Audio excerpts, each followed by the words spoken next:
partners, with the shareholders, with the employees, with the distributors. But this is an example. Ryan gets in there. Tell them about the meeting that you were invited to. If you haven't heard this story, so when we're getting ready to launch NUMMI, I got invited by our potential pay-in, pay-out partner, Merchant, and they said, hey, I'm having an executive MLM meeting, and we'd love you to come and meet some executives. So I said, okay, cool. And it's at some, a Hilton Express or something down the road. And I walk in and I see two people at a table, and I walk through the doors, and I recognize the merchant that I've been working with and one other person, and I was like, okay, I don't want to be here.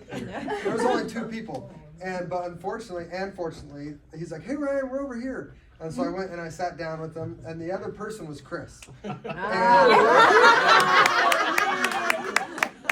One other kid showed up from another company. I think it was from LifeVantage. It was, yeah, from LifeVantage, and he was really nice too.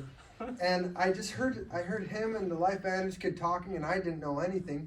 And I'm like, wow, these guys would know a lot about MLM and about culture and about everything and operations. And he was head of international operations for a company doing over 100 million a year, 150, 200 million a year.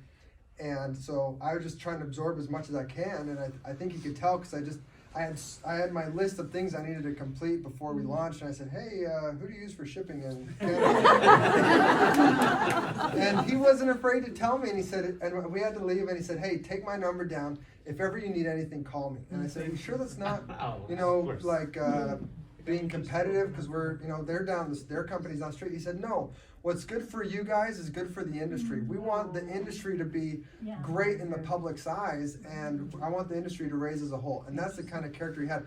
Needless to say, for another year and a half, we'd have lunches about once a quarter, and I'd tell him what issues we were facing. But I gotta say, Ryan and I are in a car coming back from lunch, and Ryan says, Dad, we're dying.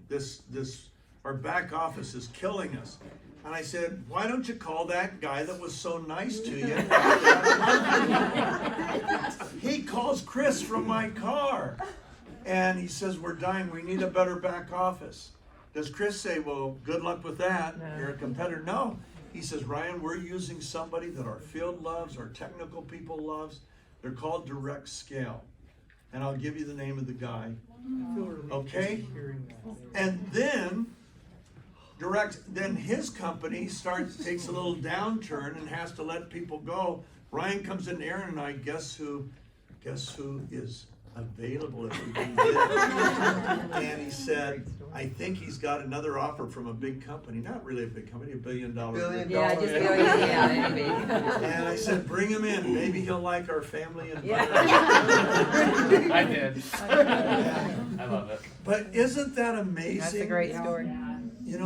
When I talk about the handiwork, we're all told that we're all a fabric. We're a big fabric that God is doing, and we only see a threader here. Someday we'll get to step back and see the incredible thing God has done. And that's what we're seeing in this company, the incredible things that we couldn't have scripted. And I'm a writer.